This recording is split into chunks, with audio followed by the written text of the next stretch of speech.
RJ Classes 2.0। नमस्कार दोस्तों, मैं आरजे सिद्धार्थ आरजे क्लासेस 2.0 में आपका स्वागत करता हूं।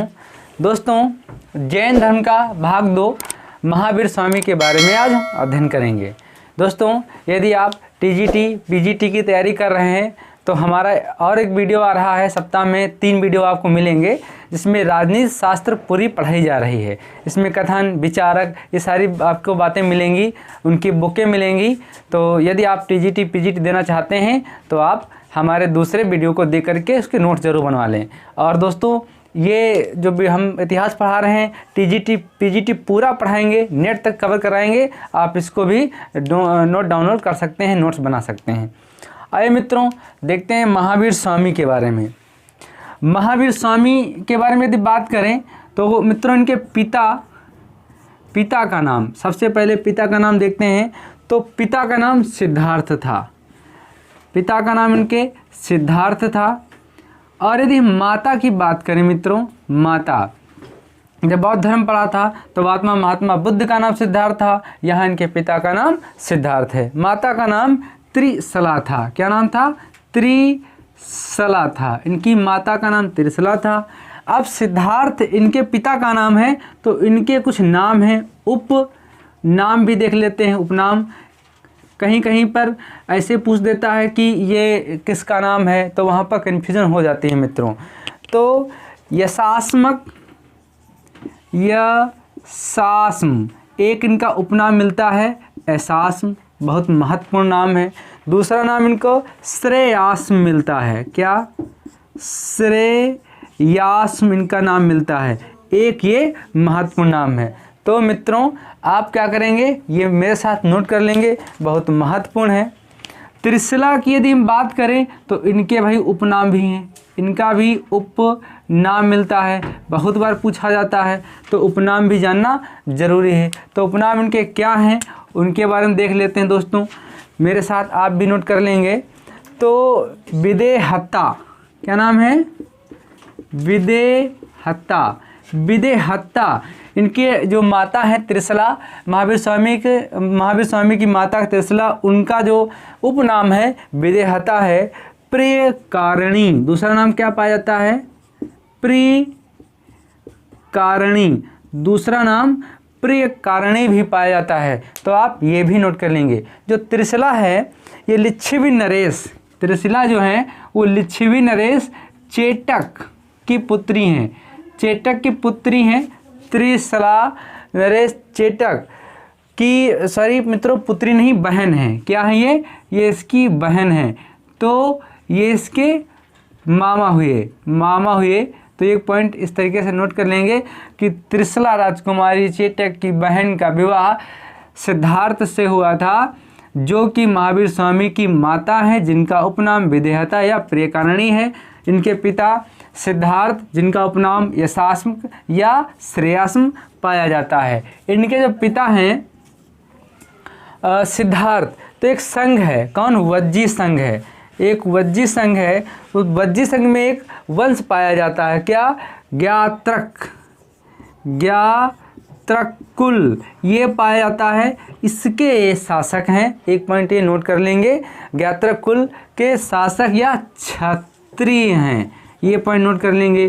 तो सिद्धार्थ यहाँ पर महावीर स्वामी का नाम के पिता का नाम है, वहाँ गौतम बुद्ध का नाम है। बस इसमें थोड़ा आप नोट कर लेंगे, कहीं पर कन्फ्यूजन ना हो। अब देखिए, जो महावीर स्वामी हैं मित्रों, जो महावीर स्वामी हैं, इनकी शादी हो जाती है एक महत्वपूर्ण कन्या से। तो मित्रों, इनका जन्म पहले देख लेते हैं। जन्म में 2 डेटें मिलती हैं। बहुत महत्वपूर्ण है। जो 540 BC मिलती है, कहीं कहीं कर 599 BC मिलती है, लेकिन आपको 540 BC पढ़ना है, ये ज़्यादा महत्वपूर्ण है। तो कुछ इतिहासकार बताते हैं 540 किताबों में भी लिखा है, 599 और 540 कुछ इतिहासकार बताते हैं। तो महात्मा बुद्ध का जन्म 540 हम पढ़ेंगे, ये ज़्यादा महत्वपूर्ण है, ज़्यादा बार पूछा गया है। इनके बचपन का नाम वर्धमान था। इनके बचपन का नाम वर्धमान था। वर्धमान ये क्या है? बचपन का नाम है। बचपन बचपन का नाम, बचपन का नाम वर्धमान है। किसके? महावीर स्वामी का बचपन का नाम वर्धमान है, ये अपन नोट कर लेंगे। इनकी शादी जो होती है, इनका विवाह एक सुंदर कन्या से हो जाता है जिसका नाम, जो कि कुंडी गोत्र की कन्या है। किसकी? हाँ, कुंडी गोत्र की कन्या है। कुंडी गोत्र की कन्या है यशोदा। कौन सी है? कुंडी गोत्र की कन्या यशोदा है। यशोदा से वर्धमान का या महावीर स्वामी का विवाह हो जाता है। इधर एक इनकी बहन है सुदर्शना। क्या नाम है इसका? सुदर्शना। इधर एक इनकी बहन है सुदर्शना।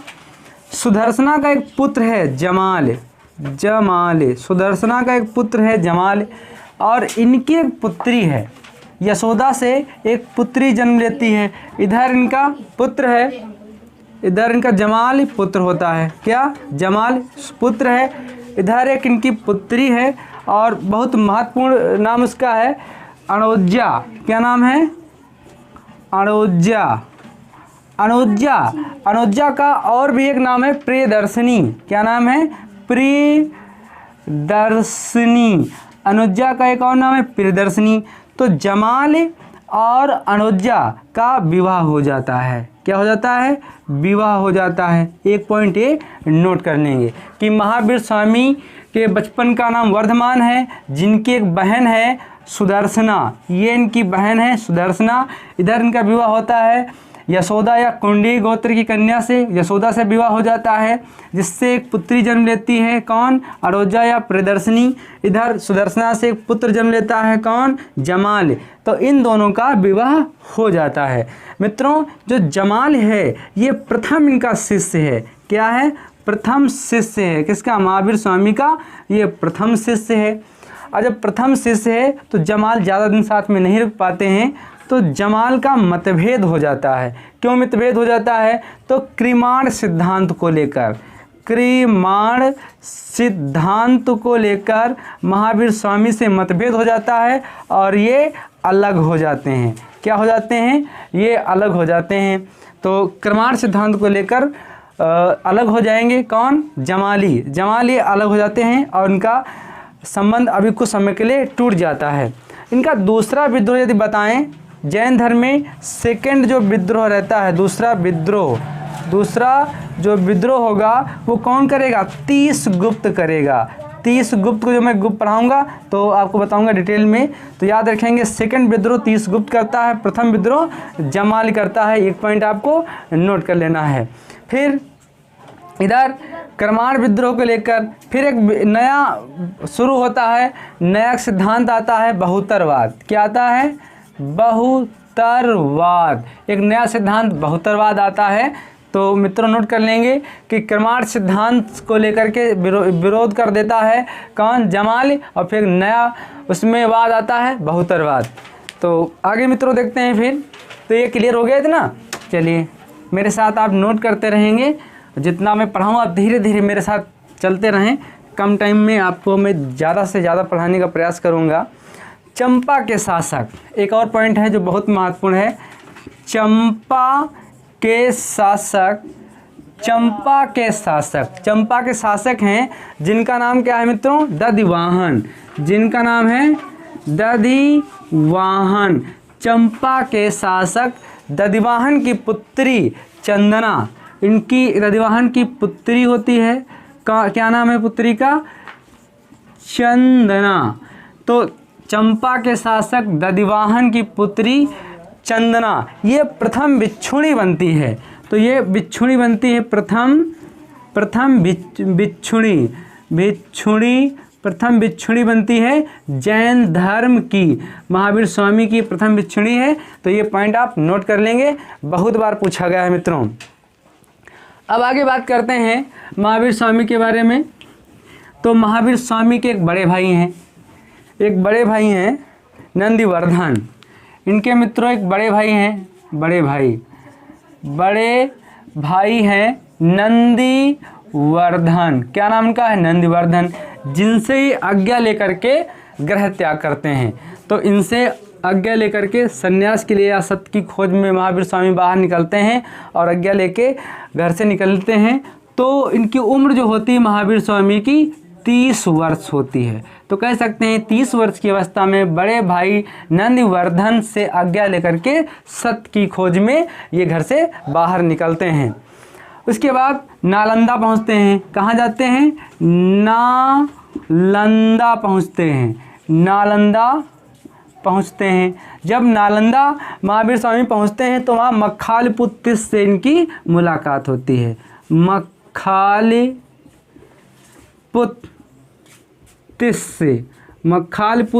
से इनकी मुलाकात होती है। मखालिपुत्तिस से मुलाकात होती है, ये शिष्य बन जाते हैं।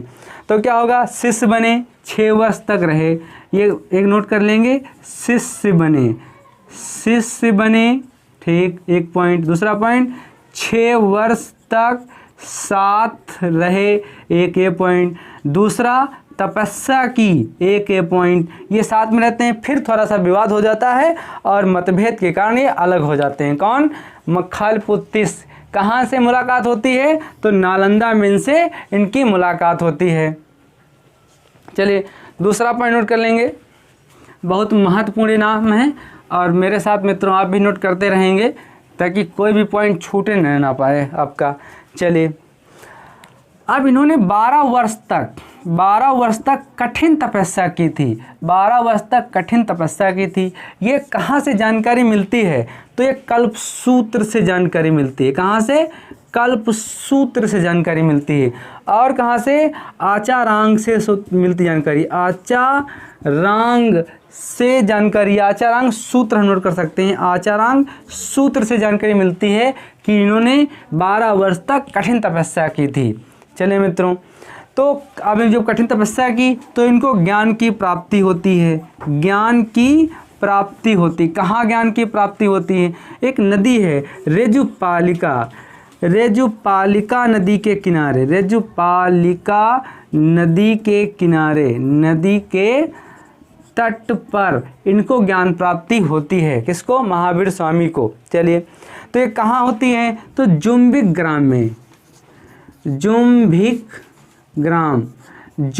ग्राम में ये इनको ज्ञान प्राप्त होता है। जुम्बिक ग्राम में कहाँ होता है, तो साल वृक्ष के किनारे होता है, नीचे होता है, साल वृक्ष के नीचे होता है। साल का वृक्ष है उसके नीचे इनको ज्ञान प्राप्त होता है। कब होता है, तो मित्रों वैशाख पूर्णिमा के 10वें दिन, वैशाख पूर्णिमा के 10वें दिन महावीर स्वामी को ज्ञान प्राप्त होता है, ज्ञान प्राप्त होता है। एक पॉइंट नोट कर लेंगे, वैशाख पूर्णिमा के 10वें दिन ज्ञान प्राप्त होता है। जब ज्ञान प्राप्त हो जाता है महावीर स्वामी को, तब ये क्या कहलाते हैं, ये पॉइंट बहुत बार पूछा जाता है, नोट कर लीजिए मित्रों। तब क्या कहलाते हैं, तो जिन कहलाते हैं। क्या कहलाते हैं, जिन कहलाते हैं। जब जिन कहलाए तो उनका क्या कहा गया, जिन का मतलब है विजेता, जिन का मतलब है विजेता, जिन कहलाए तो जिन का मतलब विजेता है। फिर केवल्य कहलाए, केवल्य कहलाए, एक और पॉइंट नोट करेंगे, केवल्य कहलाए। केवल का मतलब क्या होता है, पूर्ण ज्ञान, केवल का मतलब होता है पूर्ण ज्ञान, एक पॉइंट नोट कर लेंगे। उसके बाद आहर्त कहलाए, आहर्त कहलाए, महावीर स्वामी आहर्त कहलाए जिसका मतलब होता है योग्य। क्या इसका मतलब होता है, योग्य, जिसका मतलब योग्य होता है। फिर क्या कहलाए, महावीर निर्ग्रंथ, महावीर कहलाए, निर्ग्रंथ कहलाए, निर्ग्रंथ कहलाए, महावीर स्वामी कहलाए, निर्ग्रंथ कहलाए।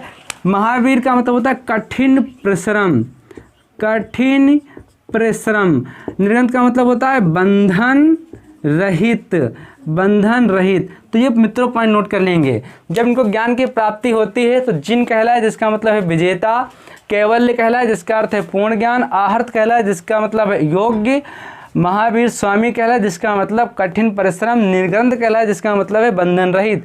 और वैसे इनका मूल नाम क्या था? बचपन का नाम वर्धमान था। ये एक पॉइंट आपको नोट कर लेना है। 2 पॉइंट और मित्रों आपको नोट कर लेना है, बस ज़्यादा नहीं, सिर्फ 2 पॉइंट। तो आइए वो भी देख लेते हैं। तो जानकारी मिलती है बौद्ध ग्रंथों से, बौद्ध ग्रंथों से जानकारी मिलती है, बौद्ध ग्रंथों से जानकारी मिलती है कि महावीर का एक और नाम था निगनाथपुत। क्या नाम था? निगनाथपुत। निगनाथपुत महावीर का एक नाम था। ये बहुत महत्वपूर्ण है, किसमें? बौद्ध ग्रंथों में ऐसा बताया गया है। तो इन्होंने प्रथम उपदेश कहाँ दिया? प्रथम उपदेश भी पूछा जाता है। तो जब प्रथम उपदेश पूछा जाता है तो विपुलांचल में अपना दिया। कहाँ दिया? विपुलांचल में अपना प्रथम उपदेश दिया। एक पॉइंट नोट कर लेंगे, वराकर नदी पर। कहाँ? वराकर नदी पर इन्होंने दिया। विपुलांचल वराकर नदी पर अपना प्रथम उपदेश दिया।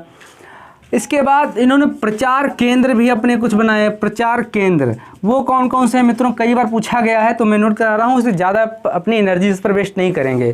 प्रचार केंद्र नहीं पूछा जाएगा तो मैं लिखा दे रहा हूँ। अंग में प्रचार किया अपना, राजगृह में प्रचार किया। अंग हो गया, राजगृह है, वैशाली श्रावस्ती है,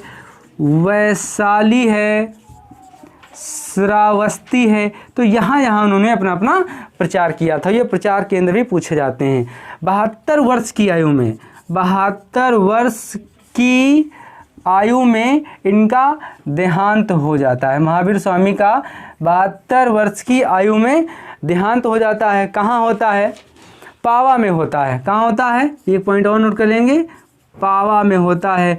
उधर पावा में उनका बीमारी होती है और कुशीनगर में मृत्यु होती है महात्मा बुद्ध की, और इनकी पावा में मृत्यु हो जाती। कहाँ? राजा सुस्तपाल के यहाँ पावा में मृत्यु होगी।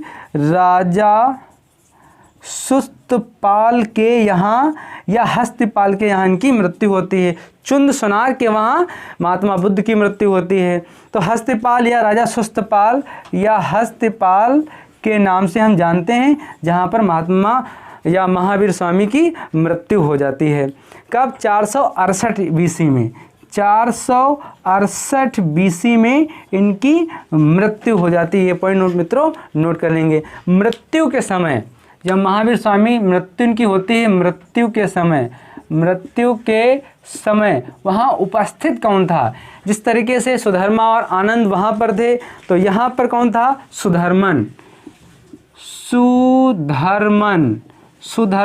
तो महावीर स्वामी के मृत्यु के समय वहाँ पर इनका शिष्य सुधर्मन उपस्थित था। इसी ने संघ संभाला और आगे संघ की बात कही। अगले वीडियो में मित्रों जैन धर्म की मान्यताएं, शिक्षाएं, संगतियां, इन पर हम चर्चा करेंगे। तो आज का वीडियो मित्रों कैसा लगा? यदि आपको अच्छा लगा हो, यूजफुल हो, तो उसको लाइक, कमेंट, शेयर करें। धन्यवाद दोस्तों, नमस्कार।